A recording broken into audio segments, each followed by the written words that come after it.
দাওয়াত দাওয়াত দাওয়াত আরেকটা দাওয়াতের ভিডিও নিয়ে আপনাদের সামনে হাজির হয়ে গেলাম। হ্যালো এভরিওয়ান, আসসালামু আলাইকুম। কেমন আছেন সবাই?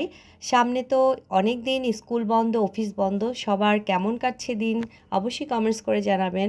গত 6ই ফেব্রুয়ারি ফ্রাইডেতে ছিল আমার ফুফাতো দেবর রিশাতের বাসায় দাওয়াত আমাদের।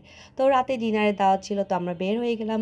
যাওয়ার আগে একটু মিষ্টি, যেহেতু আমরা ওদের বাসায় প্রথম যাচ্ছি, আর একটু মিষ্টি নিলাম, সাথে একটু ছোট বাচ্চা আছে ওর জন্য একটু পেস্ট্রি নিলাম, চকলেটস নিলাম। তারপরে এই তো আমরা চলে এসেছি ওদের বাসায়। রামিসা রুমাইসা তো অনেক এক্সাইটেড, কারণ তারা তাদের ইশাদ চাচু এবং তানিয়া চাচির বাসায় এসেছে, আর তাদের ছোট ভাই আরশাদের বাসায় এসেছে। তো বাসায় এসে আমি যাওয়ার সময় যে সময় একটু ভিডিও করে নিলাম। এই যে আমরা চলে এসেছি, আর যাওয়ার পরেই তো আমার দেবরের বউ, তানিয়া, দেবর সবাই মিলে অনেক মজার মজার নাস্তা দিল, আর আমরা সবাই মিলে গল্প করছিলাম আর নাস্তা খাচ্ছিলাম। তানিয়া খুব মজার ডেজার্ট বানিয়েছিল। আর এই যে বাচ্চারা দেখতে পাচ্ছেন, ওরা সবাই তো খেলায় মশগুল হয়ে গেল। আমার দেবরের ছেলেরা আর আমার মেয়েরা সবাই মিলে একসাথে অনেক মজা করে খেলছিল। আর আরশাদের খেলার যা আছে সব বের করে ওরা মানে কিভাবে খেলবে অস্থির হয়ে গেল। রামিসা রুমাইসাও ভাইদের সাথে খেলছিল।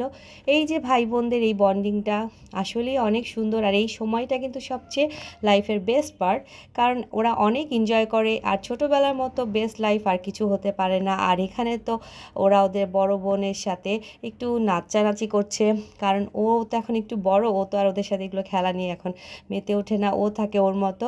আর এই জন্য ছোটো বোনদের সাথে ও আবার একটু ভিডিও করছিল বিভিন্ন নাচের। আর খুব সুন্দর করে আমার দেবরের বাসাটা রিশাদ এবং তানিয়া অনেক সুন্দর করে সাজিয়ে রেখেছে। ওদের অনেক ছোটোখাটো সংসার, কিন্তু অনেক কিউটলি মাশাল্লাহ ওরা সাজিয়েছে। তো আমি একটু ভিডিও করলাম। আসলে কারো বাসার ভিডিও আমি তেমন একটা করি না, কারণ আমার কাছে মনে হয় কারো বাসার ভিডিওটা সবসময় করাটা আসলে ঠিক না। তারপর আমি একটু ক্যাপচার করলাম, এত সুন্দর করে সব কিছু সাজানো থাকে দেখে। আর রাতের বেলা তো তানিয়া অনেক মজার মজার রান্না করেছিল, বিরিয়ানি, চিকেন রোস্ট, কাবাব ছিল। তো থ্যাংক ইউ রিশাদ এবং তানিয়া, তোমাদের এত সুন্দর আপ্যায়নের জন্য। আমরা অনেক ব্লেসড এবং আমরা অনেক খুশি। আর আমরা অনেক খুশি যে আমরা এরকম সুন্দর একটা ফ্যামিলিতে সবসময় বসবাস করি এবং আমরা অনেক সুন্দর টাইম স্পেন্ড করি। তো রাতে খাওয়া দাওয়ার পরে আবার ডেজার্ট ছিল, তো সবাই ডেজার্ট এনজয় করছিল। তো সবাই আমার পরিবারের জন্য দোয়া করবেন, আর আপনারা সবসময় নিরাপদে থাকুন, সুস্থ থাকুন, আর সবাই ভালো থাকুন। আল্লাহ হাফেজ, আসসালামু আলাইকুম।